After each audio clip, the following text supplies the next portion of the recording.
ಮೀನರಾಶಿ. ಮೀನರಾಶಿ ಅಲ್ಲೇ ಗುರು ಇರೋದರ ಜೊತೆಗೆ ಈಗಾಗಲೇ ನಿಮಗೆ ಗುರುಬಲ ಇಲ್ಲ ಮತ್ತು ಗುರುಬಲ 2025-26 ಮೇ ತನಕ ಕೂಡ ಗುರುಬಲ ಇರೋದಿಲ್ಲ.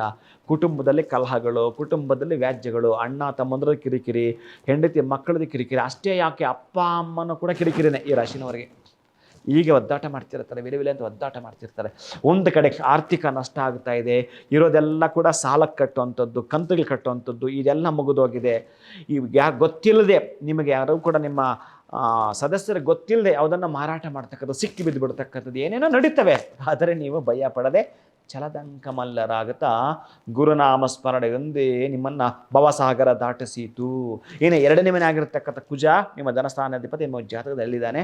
ಅವನನ್ನೊಮ್ಮೆ ಪ್ರಾರ್ಥನೆ ಮಾಡಿ ನಿಮ್ಮ ಮೂಲ ದೇವರದ್ದು ಪೂಜೆಯನ್ನು ಮಾಡಿಕೊಳ್ಳುತ್ತಾ ಆ ಮೂಲ ದೇವರದಷ್ಟು ಮೃತ್ತಿಕೆ ಮಣ್ಣನ್ನು ತಂದು ಅದನ್ನು ಒಂದು ಕೆಂಪು ವಸ್ತ್ರದಲ್ಲಿ ಕಟ್ಟಿ ನೀವೇನಾದರೂ ಈ ಒಂದು ನಾಟಿ ಹಸುವಿನ ಹಾಲಿನಲ್ಲಿ ಅದ್ದಿ ಆ ಒಂದು ಗಂಟನ್ನು ಜೊತೆಗೆ ಇಟ್ಕೊಳ್ತೀನಿ ಅಂತಂದರೆ ನಿಮಗೆ ಯಾವ ಭಯವೂ ಬೇಡ. ನಿಮ್ಮನ್ನು ಎಲ್ಲ ರೀತಿಯಲ್ಲೂ ಕಡೆ ಕಾಪಾಡುತ್ತಾ ಬರುತ್ತೆ. ಅಷ್ಟು ಅದ್ಭುತ, ಅಷ್ಟೊಂದು ಚಮತ್ಕಾರ ಈ ಒಂದು ಮೀನರಾಶಿಯವರಿಗೆ ನಿಮಗೆ 7.5 ಇದ್ದು ಗುರುಬಲ ಇಲ್ಲದ್ದು ಬಹಳ ನೋವು ತಂದು ಕೊಡ್ತಾರೆ. ಒಟ್ಟಾರೆ ನಿಮಗೆ ಅಗ್ನಿ ಪರೀಕ್ಷೆ ಇದೆ. ಇಂಥ ಅಗ್ನಿ ಪರೀಕ್ಷೆಯಿಂದ ಹೊರಬರಲಿಕ್ಕೆ ಬೇಕಾದಷ್ಟು ದಾರಿಗಳಿವೆ, ಭಯ ಪಡಬಾರದಷ್ಟೇ. ಬೇರೆ ಇನ್ನೇನೋ ಮಾತನಾಡೋ ಹಾಗೆ ನಾವೇನೇನು ಏತ್ಲಾಂಡಿತನದಿಂದ ಮಾತಾಡ್ತಿರ್ತೀವಿ ಅದ್ಯಾವುದು ಕೂಡ ಮಾತುಗಳು ಸಲ್ಲದೆ. ಬೇರೆ ಬೇರೆ ಏನೇನು ಹೇಳ್ತಿರ್ತಾರೆ.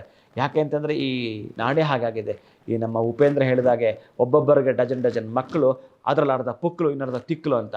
ಪುಕ್ಕಲತನ ಪ್ರಯೋಜನಕ್ಕೆ ಬಾರದು, ತಿಕ್ಕಲತನ ಮೊದಲೇ ಪ್ರಯೋಜನಕ್ಕೆ ಬಾರದು. ನೀನು ವಿದ್ಯಾವಂತನಾಗಬೇಕು, ಬುದ್ಧಿವಂತನಾಗಬೇಕು. ಇದಕ್ಕೇನಾದರೂ ಕೂಡ ನಿಂದಾಗಿರೋಂಥ ಲೈಫನ್ನು ಹೇಗೆ ಡಿಸೈನ್ ಮಾಡ್ಕೊಳ್ತೀಯ ಹಾಗೆ ಬದುಕ್ತೀಯ. ನೀನು ಹೇಗೆ ಆಗಬೇಕು ಅಂತ ನೀನು ಛಲ ತೊಡ್ತೀಯೋ ನಿನಗೊಂದಷ್ಟು ದಿನಗಳು ನಿಧಾನ ಇದೆ. ಈಗ ನೀನು SSLC ನೀನು ಕನಸಿರಲಿ ನಾನು PhD ಮಾಡ್ತೀನಿ ಅಂತ, ಅದು ಇವತ್ತೇ ಅಲ್ವಲ್ಲ. ಫಸ್ಟ್ PU ಮುಗಿಬೇಕಲ್ಲ, ಸೆಕೆಂಡ್ PU ಆಗಬೇಕಲ್ಲ, ಡಿಗ್ರಿ ಹಾಕಬೇಕಲ್ಲ. ಇದನ್ನೊಮ್ಮೆ ನೀನು ಗಮನದಲ್ಲಿಟ್ಕೋ. ಕೇವಲ ಇನ್ನೊಂದಷ್ಟು ವರ್ಷಗಳು ಬೇರೆ ನೀವೇನಿದ್ರು ಕೂಡ ಇವತ್ತು ನೀವು ಡಿಸೈನ್ ಮಾಡ್ಕೊಳ್ತಾ ಇದ್ದೀರಿ.